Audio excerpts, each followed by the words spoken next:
looking live.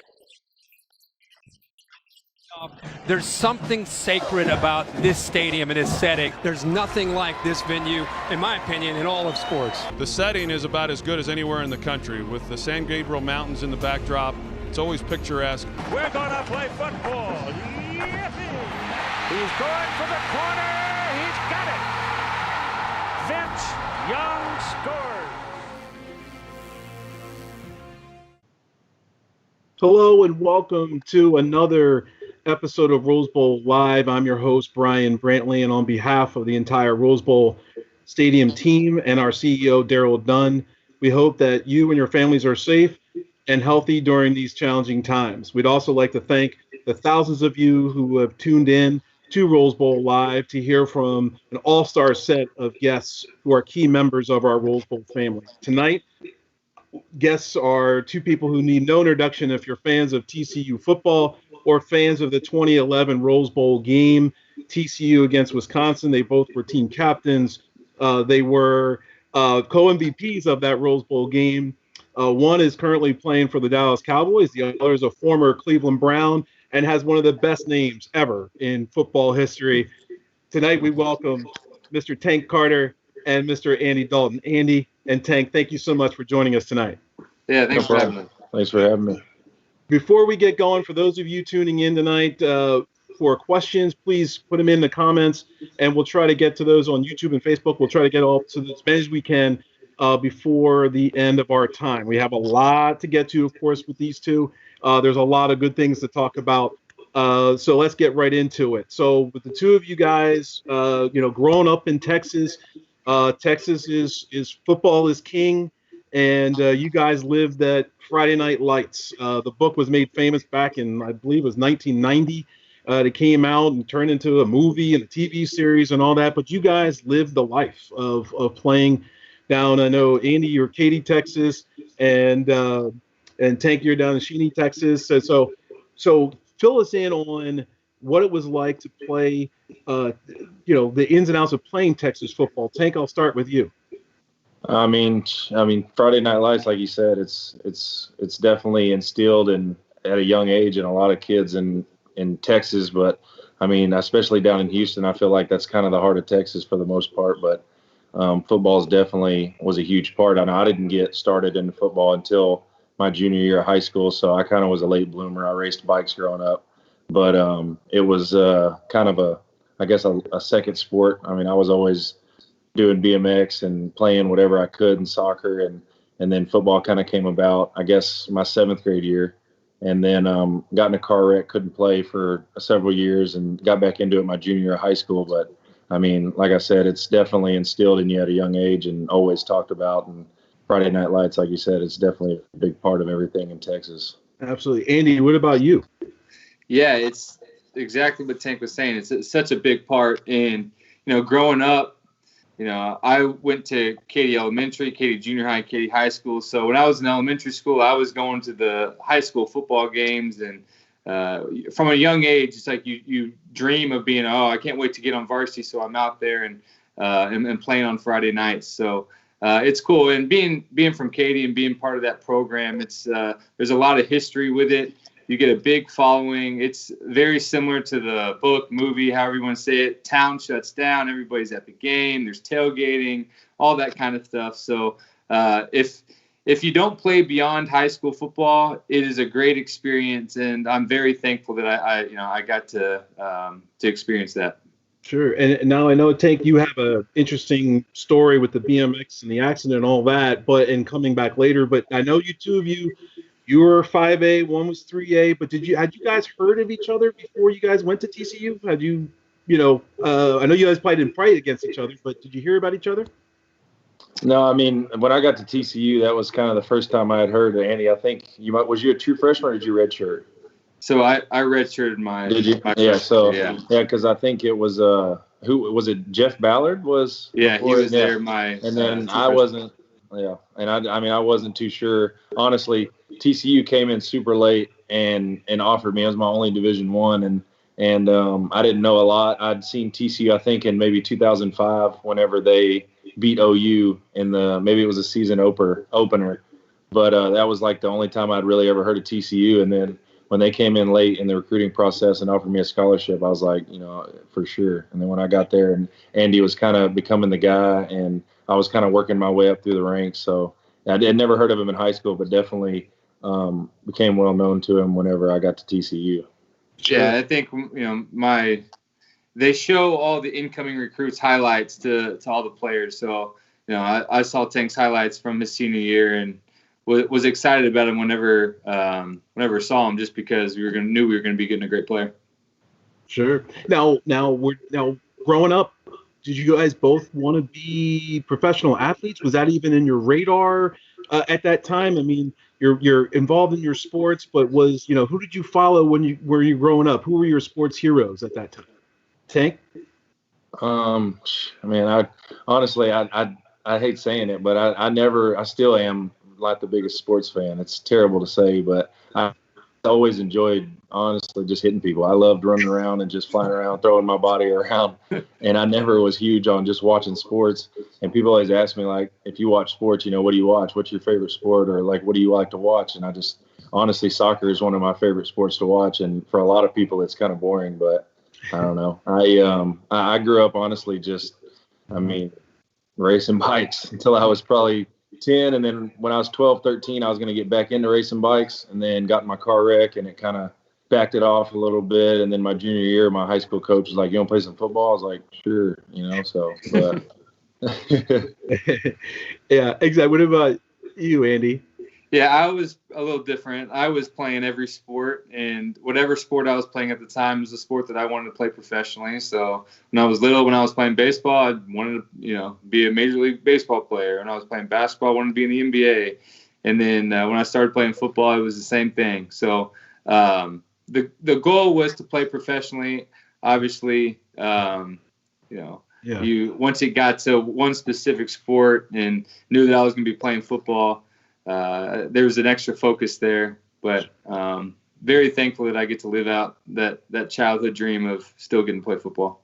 Yeah. Now, both of you guys were, even though Tank, you came a little bit later to the football side, but you both had amazing high school careers. And so you guys go to, 9,000 student TCU. So, and Tank, you just kind of described going to TCU. Now, I'm sure you guys got recruited by other schools. So, Andy, like for yourself, were there other schools involved, and what made you decide on TCU?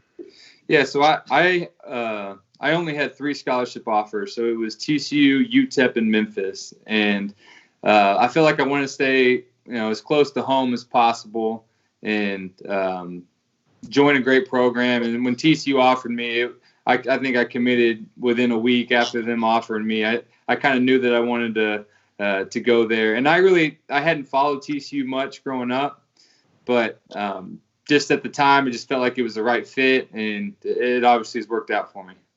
Absolutely. And Tank, just following up what you just mentioned about going to TCU, so the coaches kind of came to see you, and were there any other schools in play before you went to TCU? Yeah, there was quite a few Division III and several Division IIs that had offered me a scholarship, and it was kind of wanting me to go there to be, you come here, you can play quarterback. Because in high school, we were a 3A, so I was punter, kicker, quarterback, tight end, linebacker, played fullback, played all kinds of positions. So whenever I was getting recruited by those Division III, Division II schools, they kind of were like, you come here, you can play whatever you want. And I was going to go to, I think, West Texas A&M at the time. I had a couple buddies that got scholarships there and was going to go play with them. And then it was like 2 weeks before signing day, and Coach Patterson called me, and I had went on a visit, but he hadn't offered me. And about 2 weeks before signing day, called, and I remember sitting at my computer. Well, it was old school computer then with the old school dial up, and Coach P on the phone, he's just like, "You want to be a Horn Frog?" I was like, "Sure." And he goes, "Well, we're going to offer you a scholarship." And I immediately committed right there as my only Division I, and I took it. Fantastic. So now we're going into that TCU and being a Horn Frog. So here it comes, and I believe you both redshirted your freshman years, and now Andy, you come in your redshirt freshman year, and you are the starter. You're the guy. So What was that like for you in your first year when you got upperclassmen and seniors looking at you in the huddle? And were you comfortable? Were you nervous? What was that first kind of experience like, especially in a game? It's one thing to do in a practice, but in a game and looking at you. Yeah, I think it's with any transition from college to or high school to college and then college to the NFL. It's like that first game. It's like there's definitely some nerves. It's like you want to make sure that you're doing everything the right way. You want to make sure that you play well, all that kind of stuff. So I think early on my freshman year there were some nerves, and then once you get out there and you start playing, you realize you're just playing football. You know what you're doing. I think it all goes down to the preparation and all that kind of stuff, but definitely those first couple games of the year, it's like, okay, this speed's different, everything. But then once you get into the middle of it, and you realize I'm just out here playing the sport that I know how to play, and hopefully doing it at a high level. Sure. Now, and same thing with you, Tank. I mean, you come in, now you're adjusting to the college game, the speed of it. Your guys, but you're still throwing your body around, as you just said, so you still know how to hit people. So your transition, like going from high school and playing all those positions and going to a D1 school like that. Yeah, I mean, I had a little bit of a buffer. So my first, I guess you could call it my redshirt freshman year, I was just special teams. So I kind of rotated here and there. And whenever we would be up on teams really big, because Jason Phillips was ahead of me, I think it was my true freshman year and my redshirt freshman year, obviously, but it was just special teams, and then I would get in the game on defense if we were up on teams by a lot. And I remember just going in and just making sure that I didn't screw up the defense, obviously, because as a young guy, you want to make sure. I remember being next to Robert Henson and him basically telling me, like, all right, make sure you got this, make sure you got that. And I just remember getting focused, like locked in, and just having fun for that first year. And then kind of whenever Jason Phillips, whenever he got drafted and went into the league, it was kind of next man up, and I was kind of the next guy in line. And I think at that time, Tanner Brock was getting recruited, and it was kind of like, who is it going to be, And I think that was kind of the turning point where I was like, in my head, I was like, I got to make sure it's me, And I just did everything it took, and I feel like everything just kind of fell in place rather than seeing it as a big, daunting task of just taking it one day at a time and making sure that I don't making sure I don't screw it up. Sure. Exactly. No, there's and that going through those challenges and those, kind of growing up there, front and center, but also TCU was turning the corner. Players like both of yourselves, all of a sudden, that 2007 season, you guys go 8-5, and then here comes 2008. And where did you, what did you see in fall camp? Because that all of a sudden it seemed like this momentum was building at TCU and what Coach Patterson was doing. So what did you see, Andy? What did you see in fall camp, leading into that season and moving forward? Yeah, I think the 2007 season, we lost a couple games that were close, and it kind of came down to the end, and we knew the potential was there. And so we just had to kind of put it all together. Once that fall camp started, we felt like we had the talent. We just had to go out there and just prove it each week. And, that year only, with two losses, one being to Oklahoma, who played in the national championship game, which was a really good team, and a bunch of NFL guys on that team. And then our other one was a heartbreaker in Utah. We felt like we had a chance to win. We just couldn't get that one done. And, it would have been interesting to see what would have happened if we did win that one, because Utah goes on and plays in a BCS game and wins. I think it was the Sugar Bowl that year. Alabama, yeah. And so, if we could have won that game, our only loss would have been to Oklahoma, and maybe we could have been to a BCS game that year as well. So that would have made three in a row. But that was a tough one. But again, we knew that the team was there, and so I think we kind of just put it all together. We lost that one close one in Utah, but to finish the season with a bowl win and points at a bowl and everything, it was a good year for us. Yeah, absolutely. And then from the defensive side, Tank, again, a little different style there because you guys were I should back up and say TCU was in the Mountain West Conference at that time. So, and the teams in that conference really like to pitch and catch a little bit.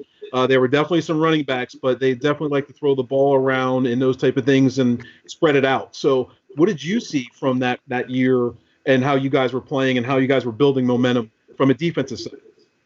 Man, that year, I think I learned a lot. I mean, just being behind Jason and kind of watching the way that he prepared. I mean, it was kind of setting the foundation for the next several years for me. I look back and I think about, just the setting and everything that was going on. And I really can't sit here and be able to break down and tell you exactly how everything was going. Because, I mean, I was still working through all kinds of stuff growing up. I was a backup, wanting to be the starter, working through all that. And then I think I was a pretty consistent special teams guy that year. And just watching like Andy on the offense, run the offense, and just seeing how everyone prepared just kind of set the building blocks for the next couple of years. But so as far as being able to sit here and just tell you exactly how the defense, was running, I feel like I was more of a third guy, I guess, third or fourth guy. So the special teams was more kind of my center focal point that year. But like I said, that was really a big year following in Jason's footsteps and the way that he prepared for the next several years. That kind of led into a lot of the success that the defense had those next several years. Sure. And now that goes into 09. And I should mention back then there was with the BCS era, there was the non-qualifier and the qualifier and all these other things. And you guys were, part of the little man syndrome or whatever you want to call that, which makes no sense to me, but that's what they were throwing around at that time. And so we go to 09, and now, 09, it seems like everything's coming together, and that momentum from 08 is now carrying into 09, BCS Bowl, the whole 9 yards. We go into that season, and you go undefeated in the conference and so forth. So what do we see now? Now we're getting this. We're building up to the Rose Bowl, but in 09, you get a BCS game. Fill us in on that, Andy. What was going on through that great year for yourself and for the team? Yeah, we were so close the year before. I think that's one thing from just a motivation standpoint, and of course, Coach Patterson was going to bring that into the off season and everything. It's like, think about how close you were. Now we need to make sure that we finish it off. And our only way of getting to these BCS games is if we go undefeated. And so then that year we, start off the year, we start at Virginia. And I think we have a home game against, I don't know, Stephen F. Austin or something. That was that game when that dude got bucked off that horse, dude. I still watch those like highlights, and I'll see that guy get knocked off that horse in the pregame. It's hilarious. Yeah. We go and play Virginia, and their guy on their horse falls off, and he's got the big sword and everything. Luckily, nothing happened there. But we start off the year at Virginia, a big win for us. And then we play Clemson 2 weeks later, go into Clemson, win that one. So we had these two big non-conference games that were really big for us that kind of gave us that momentum to finish out that year. And so I think for that year to go undefeated and to get to a BCS game, Boise, we obviously didn't play as well offensively as we should have, and still had chances in the game, but no, it was still a good year. But obviously the loss to Boise, I think left a taste in our mouth that we wanted to finish it off the right way. Sure.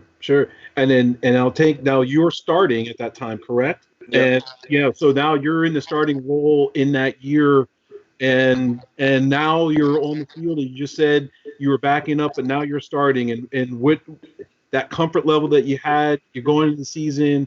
Where were you in your mindset like in that year? Did you feel really confident, and how would you see from the defense and the rest of your teammates?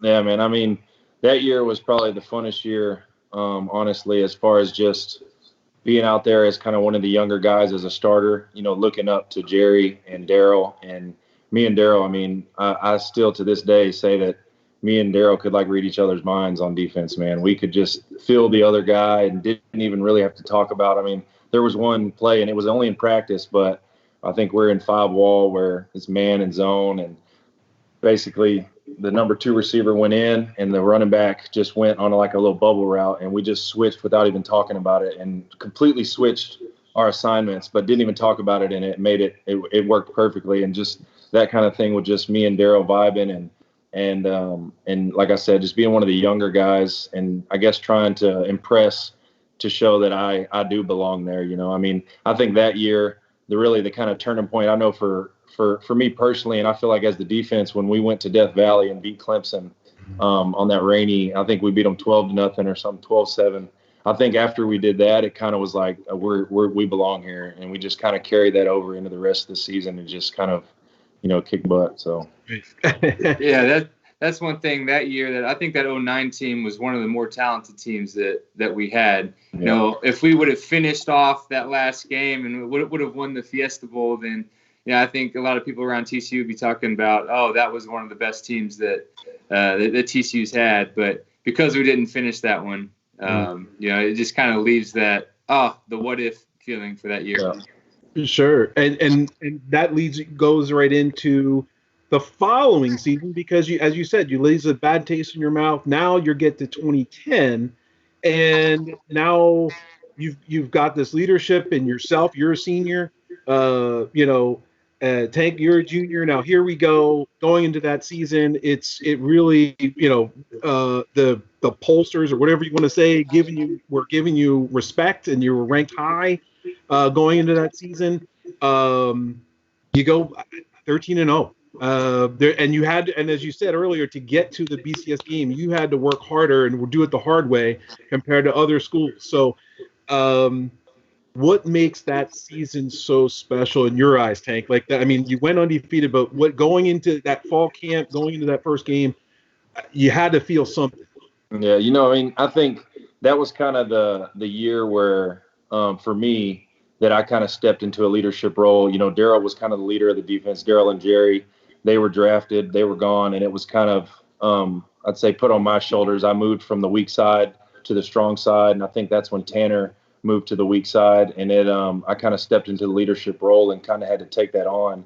And I feel like, even in practice, kind of stepping into the leadership role and running the defense. You can ask Andy, man, at the end of practices, we'd always have, I forget what they called it, but it was like, you get 4 downs, and it's like you either get a first down or you go 4 and out. And we would go at it every day at the end of practice, and it was like just making checks and just out there having fun and competing. And I'm sure Andy and the offense felt that way, but I know for us, like, we never had a doubt in our mind that nobody could even come close to beating us. Whenever I always think back that year to when we went to Utah, and it was that blackout game.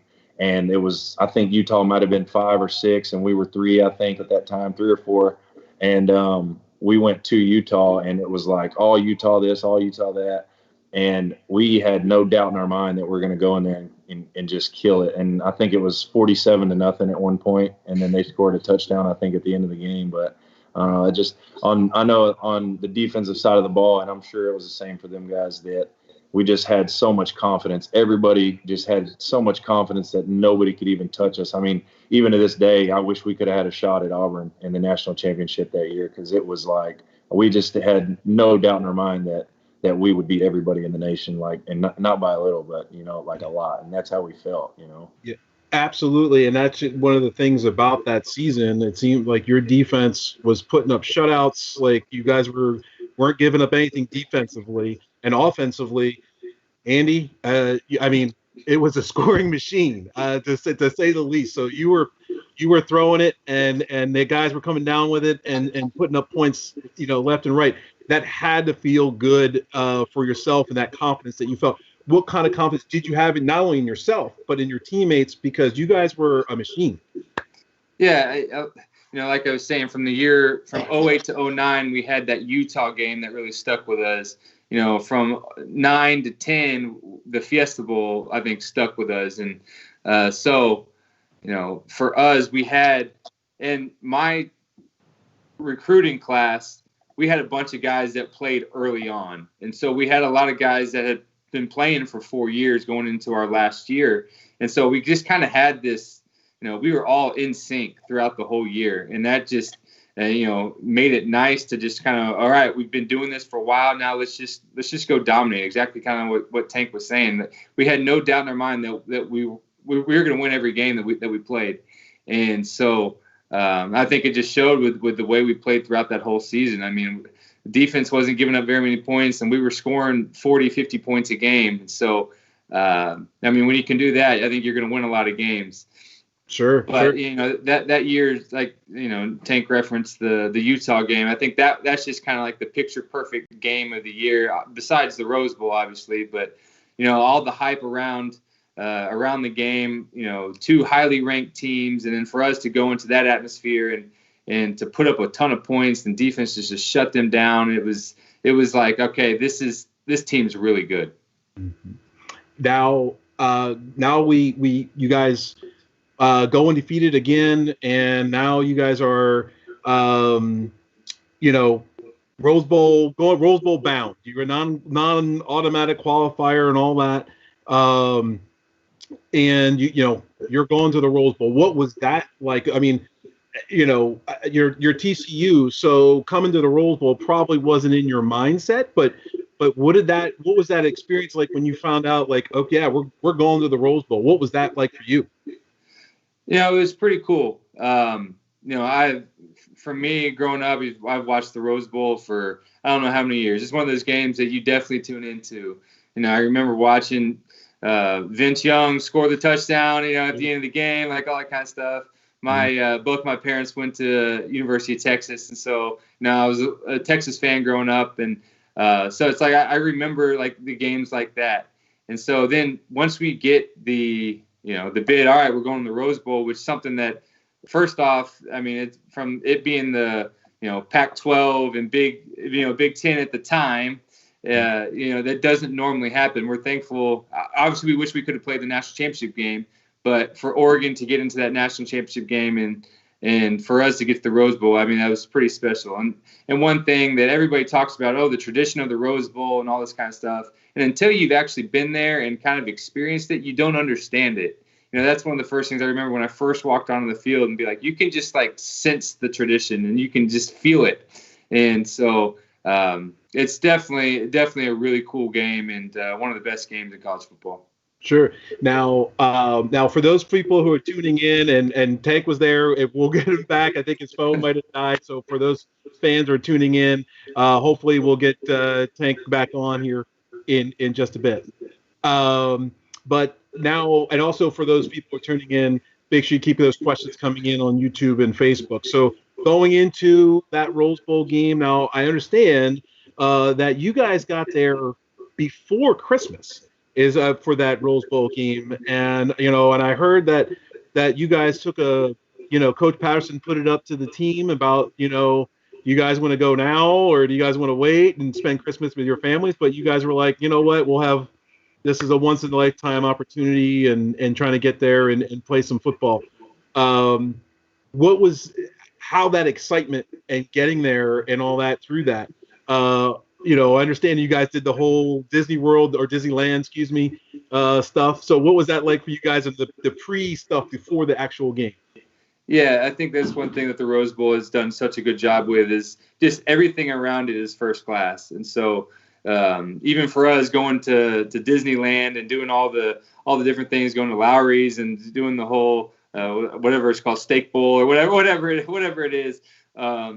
Everything the whole week and the whole time is everything's first class. And so it's cool. We wanted to get out there early. We felt like, if we leave for Christmas, a distraction maybe, but like, let's just go ahead and let's get there. Let's just get settled and do everything out there. And I think that's one thing from Coach Patterson's standpoint. He asked some of the leaders on the team and some of the older guys, and they're like, let's just go ahead and go and be there. So we don't have to worry about that. And but the whole event, everybody asks about the Rose Bowl and talks about it. I'm like, just from the beginning of getting there to the winning the game, obviously the whole thing is first class. And obviously I'm a little biased, but I think one of the best game in college football. Yeah, absolutely. Thank you for saying that for sure. But no, there's and to kind of get into the game a little bit and talk a little, game action. Obviously, again, Wisconsin was coming in. They're talking about how big they are on the line and their running backs and all this other thing. They had a great quarterback in Scott Tolzien over there, who was solid there, and their running backs and John Clay and Monty Ball and James White. James White and all those things. So, but on your side, on the defensive side, Wisconsin, they had one guy named J.J. Watt. So you had to kind of keep an eye on. So that first quarter, up and down, what you seemed very confident. It seemed like the team was very, getting out. There really wasn't any nerves. It didn't seem like it anyway. So take us through that first half and how you guys, that first quarter, you guys were scoring up and down and how you felt, on the field and throwing it around. Yeah, we knew going into the game, everybody talked about Wisconsin's big offensive line and our smaller defense and, how good they were. They're in the Big Ten and we're in the Mountain West. Like there's all the talk going into it. But like that didn't deter us from what we knew we could do. The way the game started, we knew that they were going to run the ball and we knew that they were going to chew the clock. So offensively, we knew we had to take advantage of each possession. Half, I think we only had 3 possessions, and so we scored on 2 of them. And then I guess we might have 4, but I think the 4th we took a knee. So that one doesn't really count. We scored on our first 2 drives of the game, which was huge. And so, we picked up third downs. I think third down was key on that first drive. And then, we hit the double move to Bart Johnson for the touchdown to kind of kick the game off. So I think once we scored that first touchdown, we're like, okay, we got this. Let's just keep this thing rolling. Sure. And Tank, thanks for getting back on with us. Yeah, and it's a perfect time. So it's perfect timing. Going back to that Rose Bowl game, obviously, you guys, that first quarter was, almost, both teams were trying to establish their, imprint on the game. And then the game just kind of settled in and it became a good, strong defensive battle back and forth. And you guys were, getting after a couple big runs in the beginning, but then you guys settled down and were taking it to them.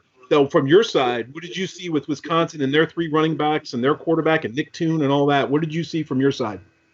I think they did a real good job of kind of mixing in the passing with the run game because we kind of expected them to just try to pound it down our throat. And I think they kind of threw some good passes in there. There was that one long pass that they took the fullback right up the seam all the way down to the 2 or the 1. Looking back on it and seeing the replays, I think that was actually my guy.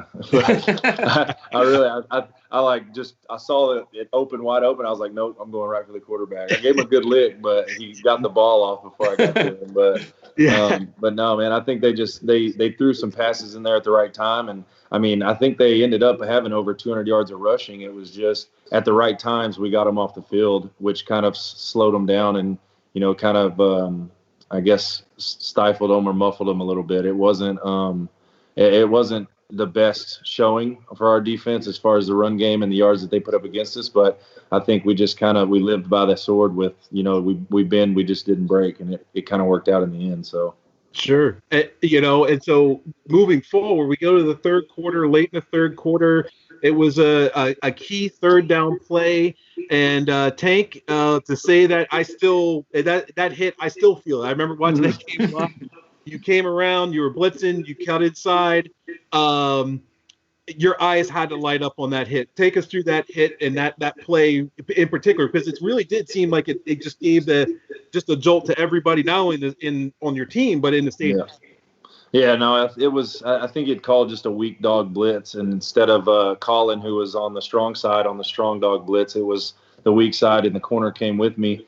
And I really think I was supposed to go up the field, if I remember correctly, and the corner was supposed to come under. But they slid the line hard, and it opened up, so I just stuck my foot in the ground and came back under, and just I hit him pretty good. It's funny because I remember. After the hit, getting up, I threw my hand, and everyone's like, dude, the crowd was going nuts. And I look back, and I'm like, dude, I don't even remember the crowd like the entire game, It was like I just was so focused and locked in. But I mean, that was, they were kind of driving the ball, and there we are. Yeah. They were driving the ball down the field. I mean, I think they had 2 or 3 first downs, and then it was around about the 50, and I might have been 3rd and 6, maybe 3rd and 7, and he called it, and it opened up, and I just stuck my foot in the ground and came under, and I think the running back thought I was going to go outside because he kind of stepped a little bit wide, but it worked out. Yeah, right. Exactly. So now we get to the, towards the end of the game. Andy, you guys are, again, lockstep with these guys. You guys, they score late. You guys are up 21-19. They're going to go for 2 with, 2 minutes to go in the game, exactly 2 minutes to go in the game. Andy, you're on the sideline. Most people grow up, they want to have the ball in their hands to control the game. Now, most people don't think of winning a game on defense, but here you go, Tank. You guys are lining up for the 2-point. They're lining up for the 2-point conversion. Take us through that, the play that will always live in TCU lore. No, so it was just like we did in that 3rd down. It was a weak side blitz. We called a strong side blitz because we thought they were going to run it, and so we were going to just come at them with everything we had, and they ended up getting in a 3-by-1, just a spread formation, gun formation, and whenever we saw that, we were kind of surprised. But as soon as, we kind of crept up, and as soon as he hiked the ball, I saw the whole line just slide all the way to me. So I knew there was no chance. They picked everybody up. It was a strong side blitz. So I immediately just stopped and stepped back, and he threw it right in my chest. Our safety, our weak side safety, was supposed to be manned up on number 3 because we were blitzing from that side. The strong safety, Colin, and me were coming, and the weak safety was supposed to come over and cover number 3, and he was wide open sitting in the end zone. But when the whole line slid, I immediately stopped and just tried to do whatever I could because there was no way I was getting to the quarterback, and he happened to hit me right in the chest with it. Right. I think everybody at TCU is glad that you stopped and decided that you were going to jump because he definitely was wide open. Yeah. So Andy, you're on the sideline. What were you thinking during this play? This is to tie the game. What was going through your mind? So in my head, like you said, there's 2 minutes left in the game. They just scored a touchdown. I'm like, okay, let me make sure that we're ready to go win this game because they're going to get – let's say they do get the 2-point conversion. Now we've got the ball with 2 minutes left, and we need to go score. So in my head, I wasn't necessarily watching that play as like, okay, well, let's get this stop. I'm thinking about the future, thinking about what's next. And if we do get the stop, if he does jump up and bat the ball down and, now we're up by 2, we still have to get a first down because this game's not over yet. And so like all the next, steps that have to go along, the game's not over. So I'm thinking, okay, what are we going to have to do? Is this going to be a 2-minute drive or is this going to be we've got to run the clock and get a first down. So obviously very thankful that the ball got batted. We didn't have to go for that 2-minute drive, to win it. And we could just run it out at the end.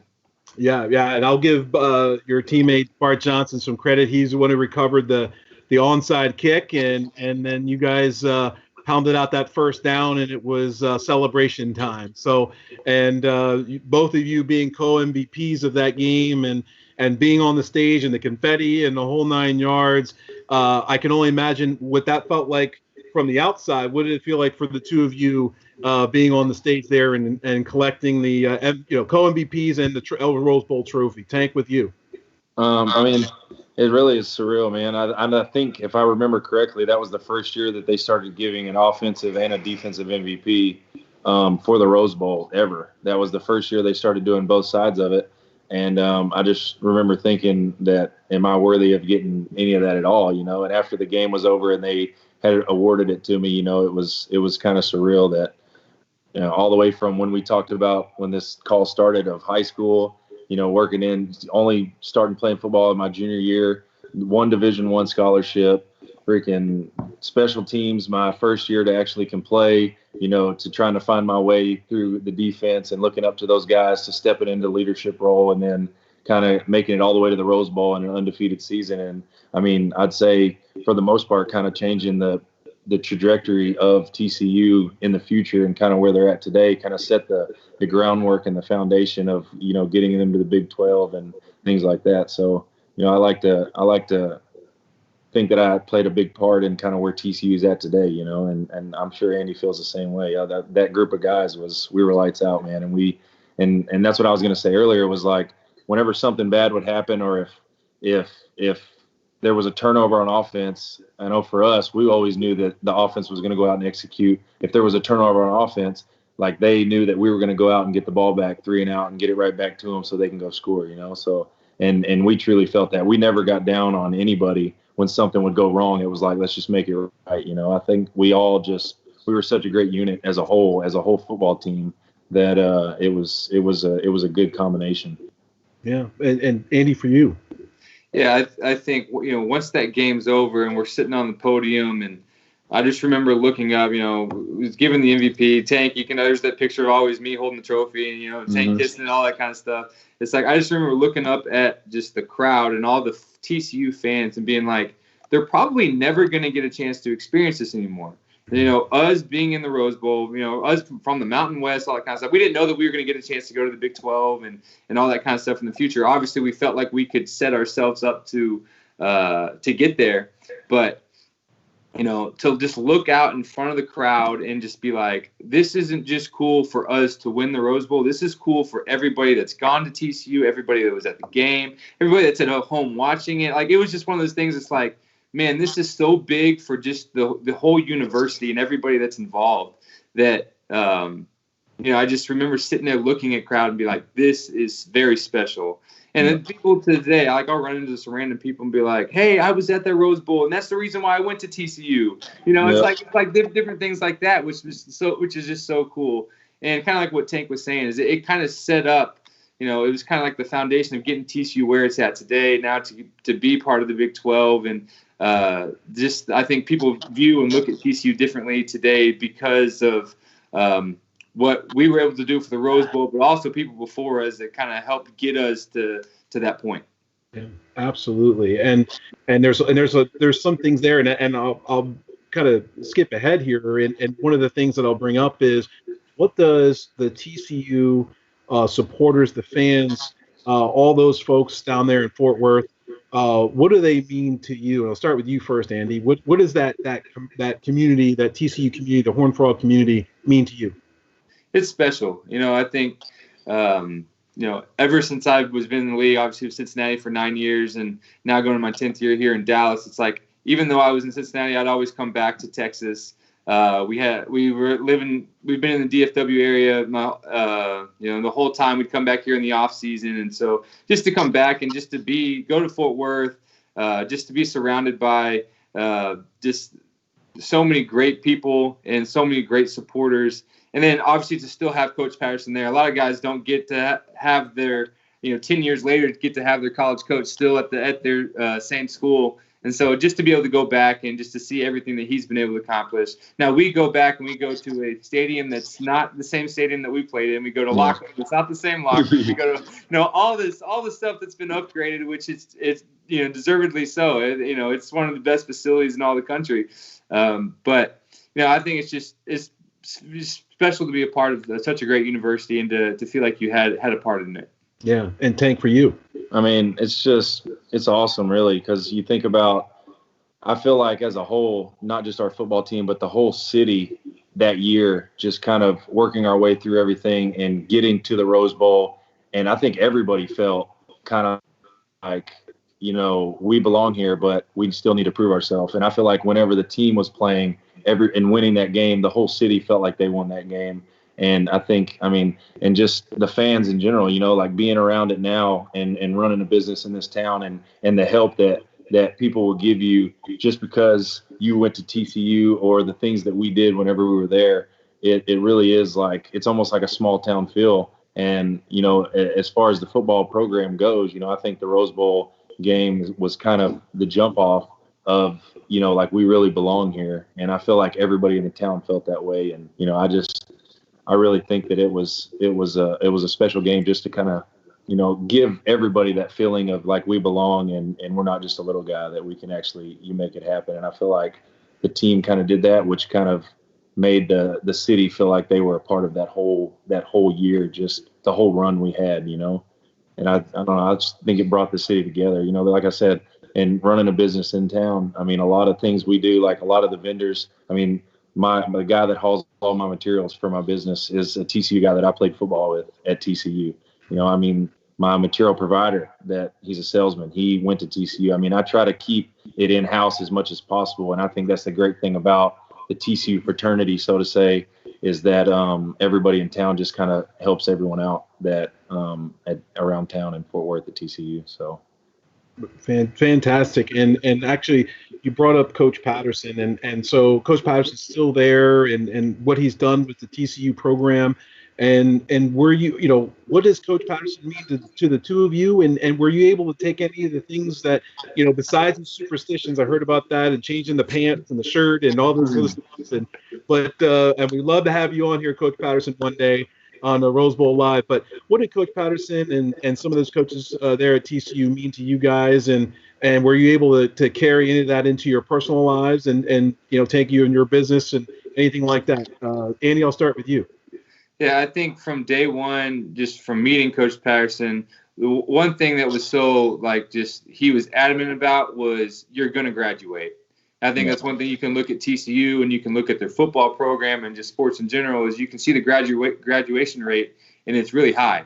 It's one of the highest in the country, and I think that's a big testament to Coach Patterson. He's not thinking about what you're just doing in the 4 years, 5 years that you're there. He's thinking about what you're doing, later on in life. And I think even TCU now, I think they've got hashtag 40, not 4. So it's like they're thinking about the next 40 years and not the 4 years that you're in school.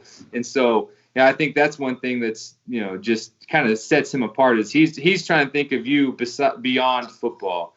And so, that's a big reason why TCU's had the success that it's had, why these put out a bunch of guys that haven't been able to continue their football career, but are coaches, lawyers, all the different things, different professions that they go into. And so I think very thankful for Coach Patterson. Yeah, sure. And Tank, for yourself. Yeah, I mean, Coach Patterson, he was around the whole team, but I feel like he was more of a defensive coordinator than he was a head coach. So we kind of got to be around him a lot. And, seeing the way that he kind of pushed everybody around him, it wasn't just do good on the football field. It was do good in life, and everything that he taught me, and from the very beginning is kind of the seed. And I've said it before, kind of the seed of the determination, the drive, and the dedication that I put forth in everything I do now. And I'm sure when Andy's done playing football, whatever he gets into, all the drive that he learned starting at TCU and carried through into the NFL, and his work ethic will carry over into whatever he continues on to. And it all kind of started with the expectation that Coach P set for everybody on the team, and not just the defensive side, but everybody. He was definitely a perfectionist, and it kind of made everybody around him want to strive to be perfect. One thing that always stuck with me that he would say was, if you're early, you're on time. If you're on time, you're late. And if you're late, you'll be forgotten. That was one thing he always said. And I kind of always lived that way. So, I mean, there's lots of other things I could go down the list, but he's an awesome guy. I kind of viewed him as a second dad because it's just around him more than I probably would have liked.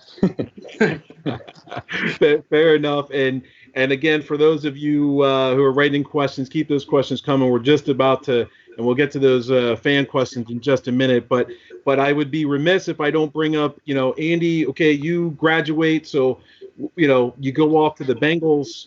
You have a successful 9-year run there with the Bengals, and playoff games and all that other type of stuff. And Tank, for yourself, even after Andy left, you guys still were rolling. And you go, Andy goes off the field a winner. You went off the field a winner. I think there's a theme here, and now you go off to the pros as well, and you go to end up in Cleveland. And so, Andy, for you, you're getting into the pros, going from TCU. What was that transition like for yourself? Yeah, and to add that, my rookie year too, we had the lockout, so we didn't have any of the off season and all that kind of stuff. So my first taste going in was, okay, I'm training camp starting. We are, haven't been able to be around any of the coaches.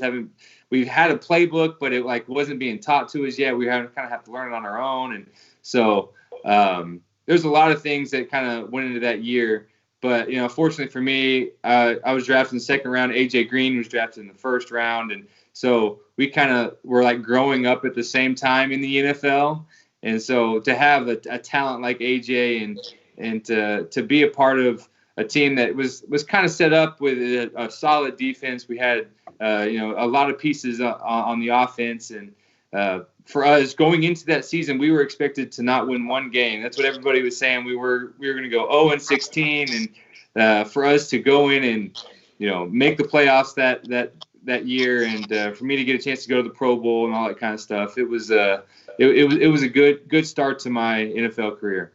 Sure. And Tank, for yourself, I mean, you go from the starting, you got drafted by Buffalo, you end up in Cleveland, you made that your spot, and you go, and then you become a special teams star in a way. So, take us through that transition for yourself, because I know everybody wants to start and be the guy, but what was that mentally for yourself going from there and going to the Cleveland Browns?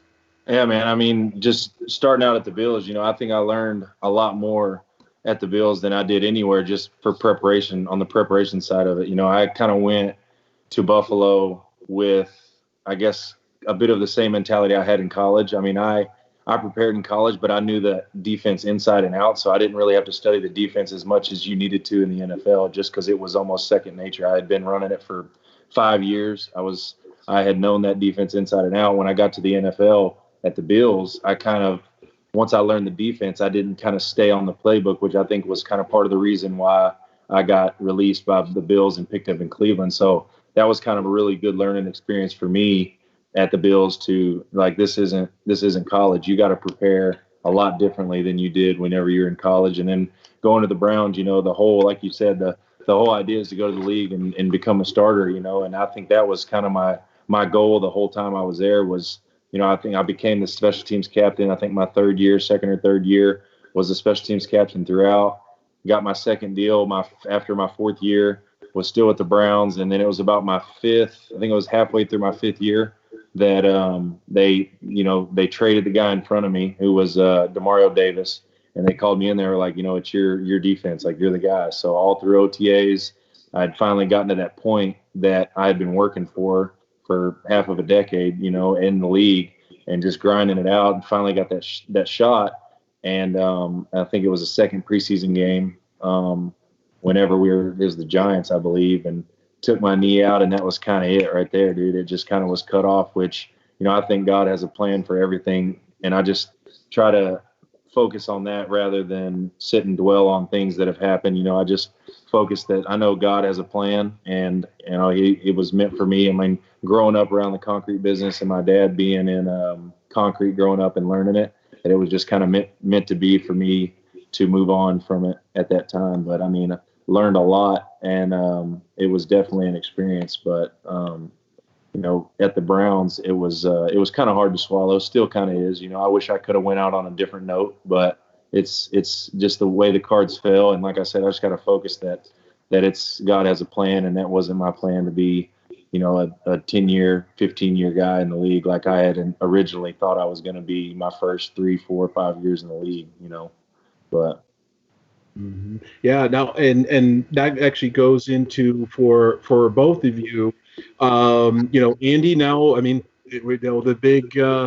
They're the world famous Dallas Cowboys, and in a quick way. I mean, I know you're just starting out, and just for the fans out there, just so you know, I believe Scott Tolzien is an assistant with the Dallas Cowboys. So that's right. Has that come yet? Have you pinged him on their phone and just kind of let him know? We've talked about it a little bit. It's actually funny because, Scott Tolzien's on the staff, and Kellen Moore is the offensive coordinator who I played in the Fiesta Bowl and the Poinsettia Bowl a couple years before that. So a couple guys I played against are now coaching for the Cowboys. So sure. Have a few connections there. You're right. Exactly. And Tank, for yourself, I know you've transitioned now. You have your own business, and what's the quick on that, and we'll get to the fan questions after that. So what's the quick of your business down there in Texas? So we got a ready mix business. So we manufacture concrete, and we got 10 trucks, and we just deliver it. So my father-in-law actually, he kind of taught me the ropes of it. He had 3 plants and 75 trucks, and kind of taught me. I mean, it was probably 10 or 11 years that he loved talking about his ready mix businesses. And whenever it came time to find something else to do, it was kind of like sitting right in front of me. I think I played with the idea of getting into construction dumpster business. And then I had a wing sauce, still got the wing sauce, but kind of putting more of my focus into the concrete business. And just slanging concrete. Yeah. Well, fantastic. So here coming from the questions, and here the first one of the questions is about the fact that you two both went to AFC North teams, one in Cincinnati, one in Cleveland, rivalries and all that type of stuff. You guys were just teammates. How did that go down? Did you did you kind of give them a little shot, little shove, or like little hey, little horn frog salute their Tank, or how did that work when you guys went up against each other in the divisional games? Oh no, man, it was fun, dude. It was fun. I don't know. I think we might have been 50-50 through the whole career at in the division. I don't know. I think I'm up on you. I have to look at it. I think I'm up on you. It was fun, dude. It was cool. And I mean, across the whole league, whenever you play guys, especially the guys that you played with, I mean, and at that time, I think it was Jerry might have been at the Colts, and I think I might have played him one time when he was in Buffalo. Andy at the Bengals. I mean, Curly. I go down the list. There's just Cannon. There's guys across the Colin. I mean, when you see those guys, it's cool to see that the success that guys have had in the NFL, and knowing that you kind of grew up through the trenches, I guess you could say, through college, and just kind of it's kind of a family, a fraternity, football fraternity, I guess so to say. So. It was definitely cool, Yeah, absolutely. And Andy, I guess this was questions for you. How do you feel now coming up the season without your buddy AJ Green? Since you guys, as you said, you guys kind of grew up together, and now do you guys still keep in contact and say hello and this off season and all that type of stuff? And they kind of want to know about your friendship. Yeah, AJ, we're gonna be friends for the rest of our lives. That was one thing that was so cool to come into the NFL together, to have the those 9 years together, and I mean, like I said, we're gonna be friends for forever. Our kids, they went to school together at one point. They've been around each other a bunch, and our wives are both really good friends. So I talk to them all the time. Yeah, and so. For both of you, before we get to the very last question, you guys have, you played and you grew up, and then again, Tank, you have an amazing story of perseverance and determination from your accident, and for those people that can look it up and see the story, it's just absolutely amazing to come back to where you are, to make it to the top of your profession. You both have. And you kind of look back, and I know people don't like to look back and look forward, but if you take a peek back and you see it, all you guys, both of you accomplished, and starting a foundation and starting your business and playing in the NFL as long as you both have. What do you guys remember the most? What's the most important thing? Is it the games? Is it your teammates? What is it? The coaching staff? What is it that when you look back and you say, that's awesome. So Andy, I'll start with you. Yeah, I think one thing that just sports in general, and getting to the NFL, and you talk about college, all this kind of stuff, it's the friendships and the relationships you make along the way. It's not necessarily the game; it's who you're doing it with. And so you're talking about AJ. Like he's one of my really good friends that we're going to be friends for the rest of our lives. Guys you played with in college, like. Even Tank, like Tank and I haven't talked a ton recently, but like I've obviously knew that he was in his concrete and doing all this kind of stuff. And but I think we've obviously both been busy, but to step back and like to think about your time playing the sport. You'll remember games, but you're going to remember like the people that you did it with, and to reminisce and all that kind of stuff. I think that's what makes it so special and so cool, is just the people that you're you're doing with on Sundays, Saturdays, Fridays, whenever it is. Sure. And then take for you.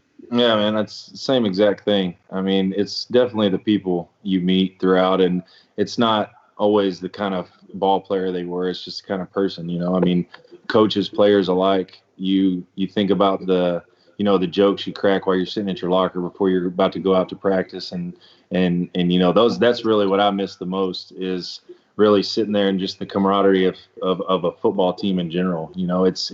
It is kind of its own family, because I mean, there's nobody else going through the things, and even other teams. Every team has their own bumps and bruises, so to say. Everybody's going through their own stuff, but the thing that makes it special is each team's going through it all together. And I think that's what you really remember is those relationships that you build with coaches and players alike. Because I mean, you're around those guys during the football season way more than you're around anybody else, especially in the NFL. I mean, Andy knows it's a 15-hour day every day, maybe more sometimes. So it's definitely the relationships that definitely stuck with me. That's something that I remember the most, just in college and in the NFL. Sure.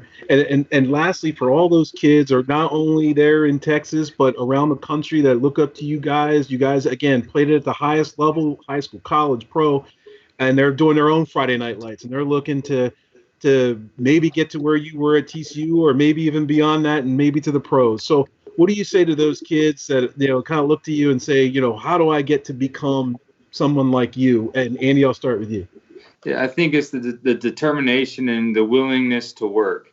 From my high school coaches to Coach Patterson to getting in the NFL and everything, it's like it was instilled in me at a young age was you need to work harder than anybody.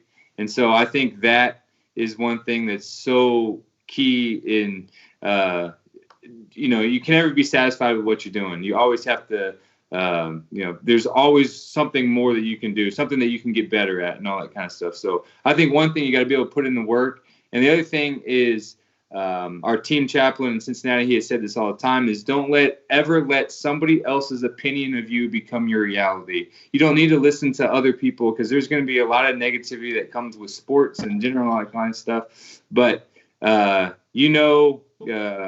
who's made you, who you are. And once you realize that and know that you're creating God's image and you can do a lot of overcome anything and, put your time, effort to doing something good. Don't ever let somebody else's opinion of you become your reality. Yeah. And Tank? Yeah, man, I think he really nailed it. It's like, just don't ever let negative circumstances define the outcome of anything that you do. There's always going to be downs in everything. I mean, and more, I mean, I've experienced more downs starting this business than you could imagine. And we're starting to kind of see the light now, but it's all about the way you just grind it out. I mean, like you said, you put in the work. You want to change your circumstances. I mean, change your work ethic. Work harder. You want to be the best at whatever you're doing. Work harder than whoever the best is. And I've always kind of tried to emulate. I mean, growing up, even a ball player that was better than me, I would watch them and try to emulate some of their movements or their work ethic or their preparation.